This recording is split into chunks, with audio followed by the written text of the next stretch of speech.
30 juillet 2025, le Fonds monétaire international, il publie un communiqué dans lequel il résume et il dit que les perspectives à court terme de l'économie algérienne restent globalement positives malgré l'incertitude à l'échelle mondiale, mais les vulnérabilités budgétaires sont importantes. Le déficit budgétaire, c'est quand un État dépense beaucoup plus que ce qu'il encaisse comme recettes. Et l'Algérie est dans une situation de grave déficit budgétaire depuis au moins 2022-2023. En deux mots, le FMI dit aux dirigeants algériens, arrêtez de gaspiller de l'argent, vous gaspillez trop d'argent, vous dépensez trop d'argent et cet argent ne sert pas à développer économiquement votre pays.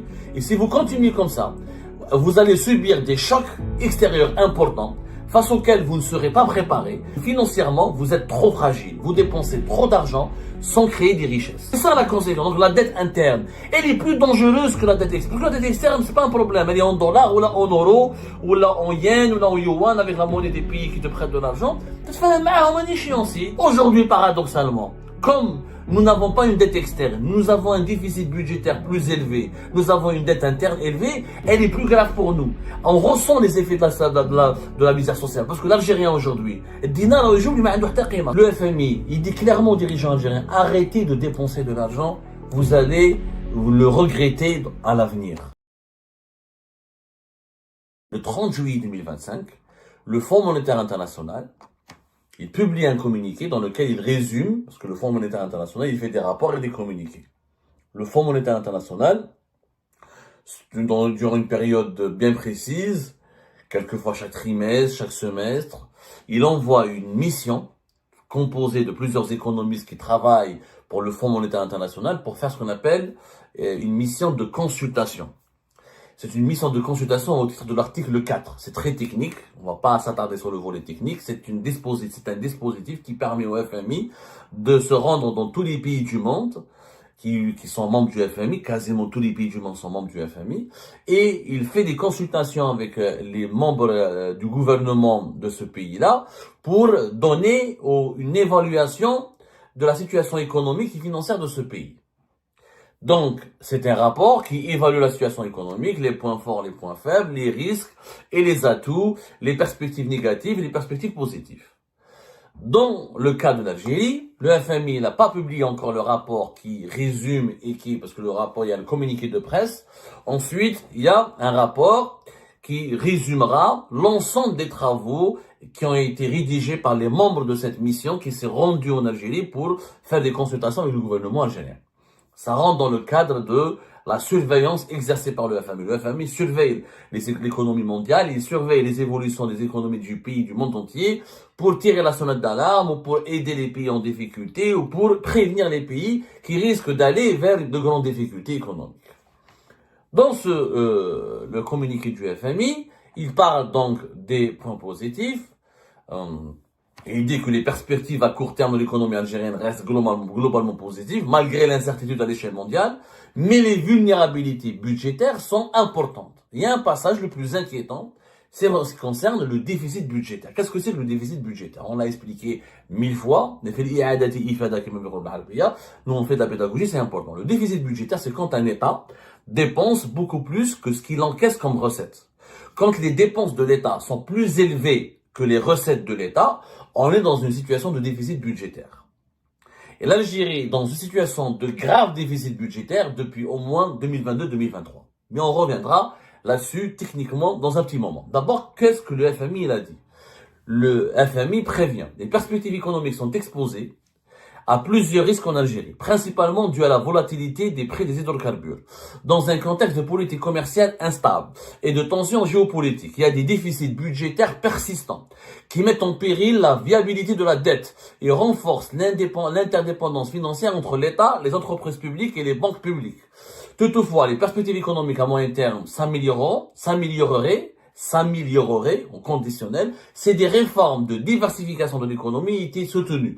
Et c'est le plan d'action des autorités et des réformes structurelles a été mis en œuvre afin de préserver la stabilité macro-financière et d'atténuer les risques à court terme. Dans un contexte mondial volatile, la mission du FMI a recommandé au gouvernement algérien un rééquilibrage budgétaire progressif.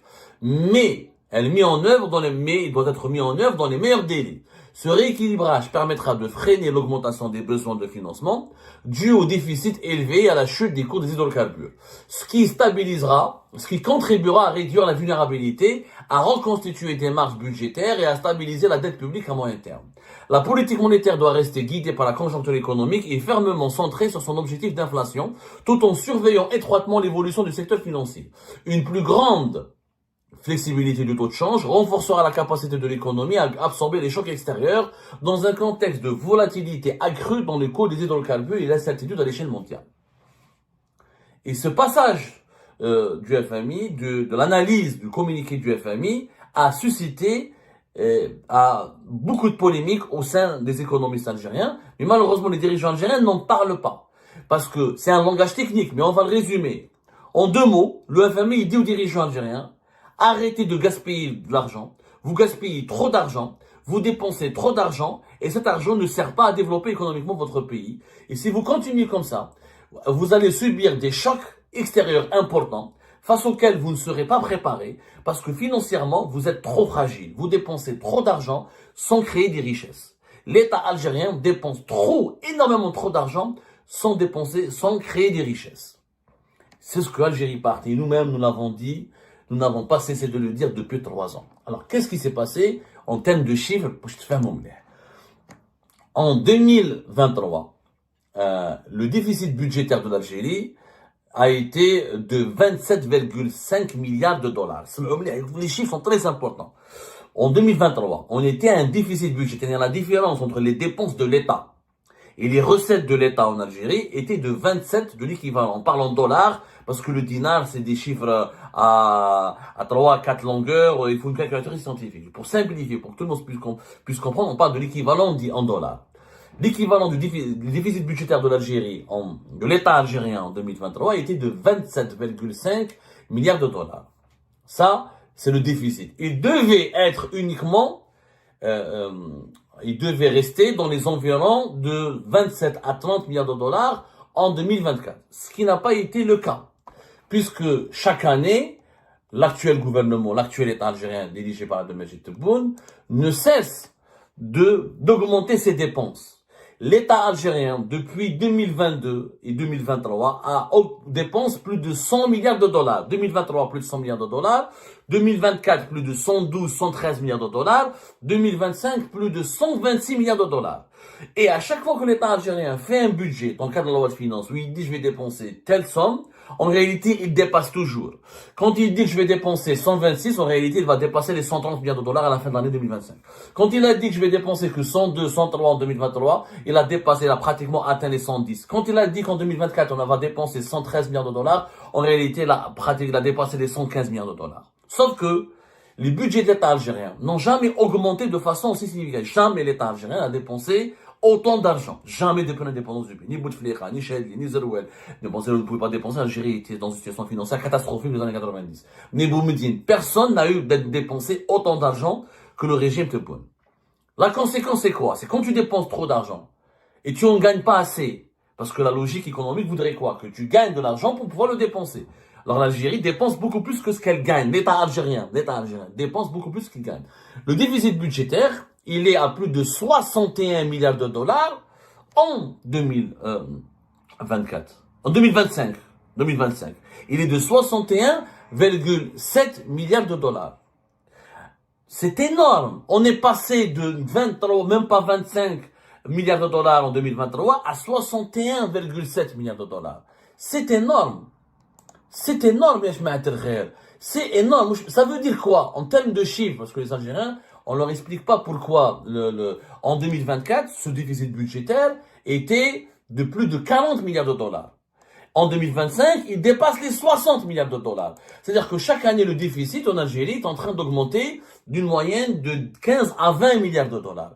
C'est quand même grave. En 2024, je rappelle les chiffres, le déficit budgétaire était de l'équivalent de 46 et quelques milliards de dollars. Là, on est à 61 et quelques. Et à la fin de l'année, l'addition, la facture sera plus salée. Parce qu'encore une fois, l'État algérien ne maîtrise pas son budget. Il dépense tellement, il dépense, qu'à chaque fois, il dépasse ses calculs. Et comme nous n'avons pas des institutions de contrôle qui soient vraiment indépendantes et efficientes, comme la Cour des comptes qui n'est pas écoutée ou là qui est très faible, le Parlement qui n'est pas écouté, qui est très faible, qui n'a pas de pouvoir de décision ni une grande influence, comme l'inspection générale des finances qui font que des évaluations qui sont jamais prises en considération, donc il y a un autoritarisme, le fait que le pouvoir absolu est entre les mains du président et que le président fait ce qu'il veut, quand il veut, il dépense comme il veut, on a d'énormes déficits. Quelle est la conséquence? C'est ce que dit le FMI. Le FMI, il dit, parce que les partisans du régime algérien ne parlent pas de ce sujet. Un, ils ne le maîtrisent pas. Deux, ils mentent.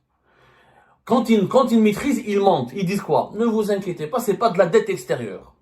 Officiellement, les dirigeants algériens, ils pensent que la seule menace contre le pays, c'est la dette extérieure. La dette, elle est une dette intérieure. Elle est en dinars, elle n'est pas en dollars. C'est-à-dire que cette dette, elle n'a pas été contractée par l'Algérie, auprès de la Banque mondiale, auprès du FMI, ou là auprès des pays riches comme les États-Unis, la Chine ou les clubs de Paris. Non. Le club de Paris, c'est l'ensemble des pays riches qui prêtent de l'argent aux pays pauvres, là, aux pays en grande difficulté économique. Et c'est vrai qu'elle est en dinars. Mais c'est pas parce qu'elle est en dinars qu'elle n'est pas dangereuse. C'est complètement faux. Dire qu'elle n'est pas dangereuse parce qu'elle est en dinars, c'est complètement faux. C'est un mensonge. Pourquoi? La dette extérieure, quelquefois, la dette intérieure, elle est plus menaçante que la dette extérieure. La dette extérieure, c'est une dette qui est en devise, tu as un taux de remboursement, si tu as une bonne croissance économique, si tu es stable, les taux d'intérêt n'augmentent pas, et les personnes qui te prêtent de l'argent, les pays ou les institutions, les bailleurs qui te prêtent de l'argent, acceptent que tu les rembourses selon un échéancier. Et beaucoup de pays du monde sont extrêmement endettés, il y a des pays dynamiques économiquement et qui ont des dettes. Ils comptent une dette extérieure élevée. La dette intérieure, c'est quoi son problème? C'est que elle est contractée entre les banques, la banque centrale, le trésor public du pays, la banque centrale et les institutions économiques et financières internes du pays. Sauf qu'elle est libellée ou elle est, je vais essayer de parler un terme moins économique en pédagogie, elle est en dinars, elle est avec la monnaie locale. Sauf que plus le déficit augmente, plus la monnaie locale elle perd de sa valeur et plus l'inflation augmente, le pouvoir d'achat augmente. Pourquoi? Parce que ça veut dire quoi un déficit budgétaire grand? Ça veut dire qu'il y a trop de monnaie, il y a plus de monnaie que de création de richesse. Ça veut dire que cette économie ne produit pas. Normalement, la monnaie, on produit de la monnaie quand on fabrique des biens et des services. Il faut fabriquer des biens et des services pour pouvoir les vendre et avoir de la monnaie. Mais quand les pays dans lesquels le déficit est énorme, interne, pas la dette extérieure, le déficit public interne, la dette interne elle est énorme. Ça veut dire que ces pays-là font de la planche à billets, ils utilisent beaucoup d'argent, et donc ils produisent pas assez de produits et de richesses et de services pour essayer de justifier sa production de monnaie. Du coup, quand on produit beaucoup d'argent, ta monnaie, elle devient faible. C'est pour ça que le dinar algérien, il est faible. C'est en relation avec le déficit budgétaire. Pas uniquement avec les lois contre les importations, les restrictions, et c'est en relation, parce que le déficit budgétaire, il plombe la valeur de ta monnaie, il plombe ta croissance économique. Parce que quand tu dépenses trop d'argent, et tu en gagnes pas assez, ça veut dire que tu produis pas assez de richesse, donc tu as une croissance économique faible. Parce que si tu avais une croissance économique forte, tu serais pas déficitaire. Ton déficit serait limité. Tous les pays sont déficitaires. Il y a très peu de pays qui sont pas déficitaires. Je crois que ça n'existe pas, mais peut-être les monarchies du Golfe, les pays riches. Chaque pays est déficitaire, mais selon une proportion bien limitée. Quand ton déficit dépasse l'équivalent de 61 milliards de dollars, il faut savoir que le déficit budgétaire en Algérie, c'est l'équivalent de 21% du PIB. Il y a aujourd'hui 21%, presque 22% de toute la richesse nationale que nous produisons, elle part pour financer le déficit. C'est énorme. حنا ما قلناش ما ديروش déficit, mais le déficit, وعلاش ديرو et combien tu vas faire le déficit et pourquoi tu vas le faire. En Algérie, la valeur, le dinar, regardez, il faut juste des courbes, il faut être un observateur. Je sais que la culture économique, malheureusement, n'est pas propagée au sein de notre population, faute de médias spécialisés, faute de canaux de transmission et de diffusion de ce savoir, mais c'est important d'avoir une culture économique. La valeur du dinar, comment elle chute depuis 2022, et comment le déficit budgétaire en Algérie augmente, le déficit de l'État algérien augmente significativement depuis 2022-2023. C'est relié. Plus le pays est déficitaire, plus sa monnaie elle est instable. Elle est extrêmement instable. Parce que là, il y a trop d'espèces, trop de monnaie qui circulent et pas assez de croissance économique. Deuxièmement, la croissance économique sera faible dans un pays trop déficitaire. Parce qu'un pays trop déficitaire, c'est-à-dire que tu dépasses 10, 20, 15, à partir du moment où tu dépasses 10 jusqu'à 20% de ton PIB qui est en déficit, ça veut dire que tu ne produis pas assez de richesse pour financer tes propres besoins. Du coup, ta croissance économique, elle est faible. Tu seras toujours entre une croissance économique entre 0 et 3%. Alors que l'Algérie, pays normalement, elle devrait faire partie des pays émergents. On devrait avoir une croissance économique de plus de 5%. On a tous les facteurs pour avoir une croissance économique à plus de 5%. Un marché vierge, position géographique, main-d'œuvre pas chère, on a l'énergie, on a tout pour devenir un pays émergent. Donc la croissance économique, elle est faible. Et quand la monnaie perd de sa valeur, la croissance économique, elle est faible, il y a l'inflation, tout augmente. En Algérie, c'est vrai que l'inflation en 2024 et en 2025 a baissé par rapport à 2021 ou 2022, elle était jusqu'à 2023 jusqu'à 10%. Mais c'est l'inflation, l'augmentation des prix qui a baissé. Ce ne sont pas les prix qui ont baissé. C'est-à-dire, quand on parle de baisse de l'inflation, on ne parle pas de la baisse des prix, on parle de la baisse de l'évolution d'augmentation des prix. C'est différent. C'est complètement différent. Donc, plus l'État algérien dépense de l'argent, moins il y aura de la croissance économique, plus le dinar sera plus faible, plus l'inflation va augmenter, plus le pouvoir d'achat sera plus faible des Algériens et des Algériens, plus leurs salaires perdront de leur valeur, et plus la misère sociale et la pauvreté s'aggravera. C'est ça la conséquence. Donc la dette interne, elle est plus dangereuse que la dette externe. Parce que la dette externe, c'est pas un problème. Elle est en dollars, ou là en euros, ou là en yens, ou là en yuan, avec la monnaie des pays qui te prêtent de l'argent. Tu te fais un échéancier. Tu travailles, tu gagnes de l'argent, tu calcules, comme l'a fait l'Algérie. Regardez, demandez aux Algériens qui ont connu les années 90. La vie était moins chère. Les années 90, on était en pleine guerre. Le pays était endetté à 30 milliards de dollars à la fin des années 90. Mais la vie était moins chère. Les légumes n'étaient pas aussi chers. Il n'y avait pas de pénurie. On ne faisait pas la queue à chaque fois, sauf s'il y avait des attentats, des problèmes sécuritaires. Mais il n'y avait pas de grande pénurie dans les années 90. Peut-être au début. Mais au milieu des années 90, 95, il n'y avait pas beaucoup de pénurie. Les voitures étaient en vente. Les pièces détachées étaient en vente. Les produits de large consommation étaient accessibles. Étaient complètement accessibles.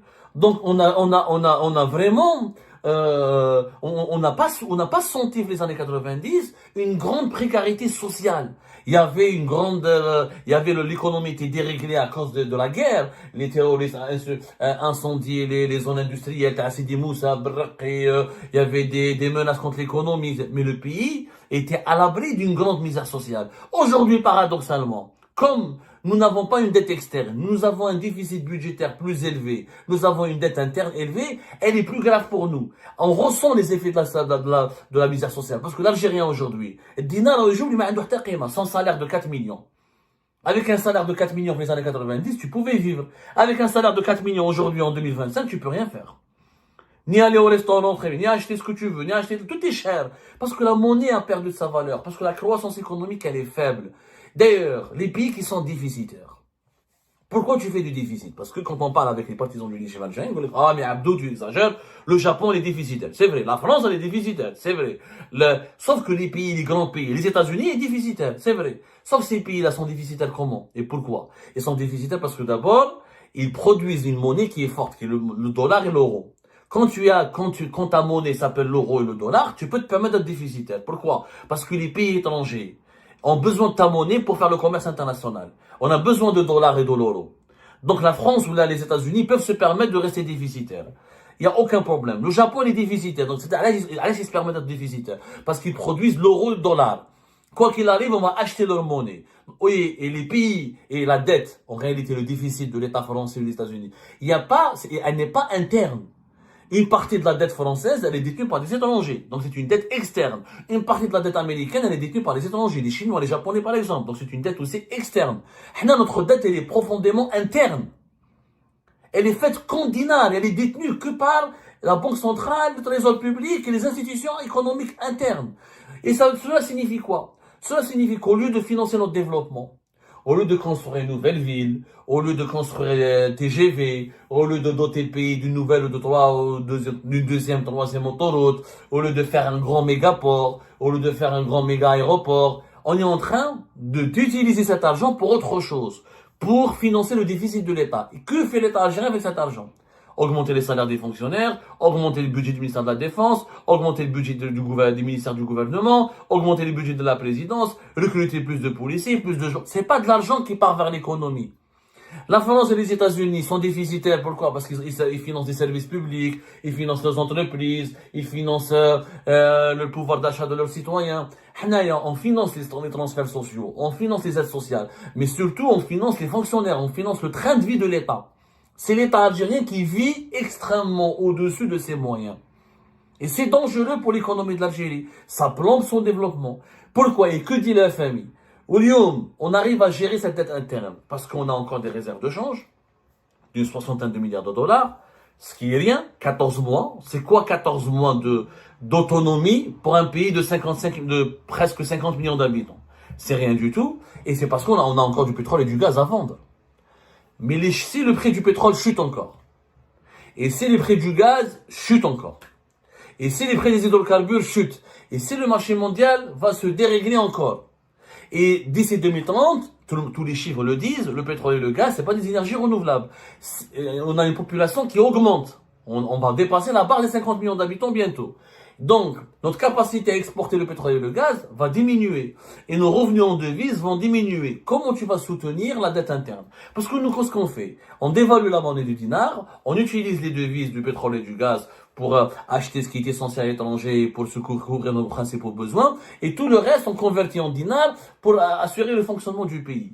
Mais quand les recettes en devises vont baisser, et elles sont en train de baisser, en 2022, on était à une soixantaine de milliards de dollars, en 2023, à une cinquantaine, en 2024, ce sera une quarantaine, et ça va baisser de plus en plus, parce que le pétrole et le gaz, on l'exporte de moins en moins, et que la conjoncture mondiale est en train de mener vers une baisse des prix du pétrole et du gaz. Parce qu'il y a de plus en plus de producteurs de pétrole et de gaz. Il y a le pétrole de schiste, il y a le gaz de schiste, il y a les mutations climatiques, les mutations technologiques, il y a la course vers les énergies renouvelables. Donc, dépendre que du pétrole et du gaz est une très mauvaise nouvelle, est une très mauvaise idée, on le sait tous. Il n'y a pas de débat là-dessus, c'est une évidence. Plus tu dépends d'une seule source de revenus, plus tu t'appauvris.